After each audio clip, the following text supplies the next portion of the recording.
దేవుని వాక్యం చేత మన జీవితం కట్టుకోవాలి. దేవుని వాక్యం చేత కట్టుకునే అనుగ్రహమే క్షేమాభివృద్ధి కలుగుతుంది.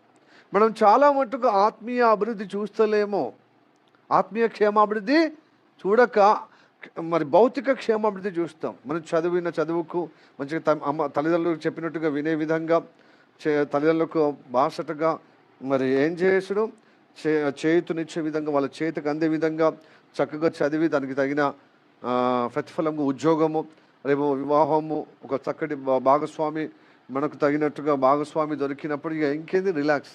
ఇదే క్షేమాభివృద్ధి అనుకుంటాం. ఇది లోకంలో చాలా మట్టుకు ఇది కలుగుతుంది.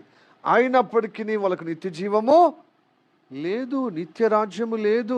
పరిశుద్ధులకు ఇవ్వబడినటువంటి స్వాస్థ్యంలో మనకు పాలు లేదు.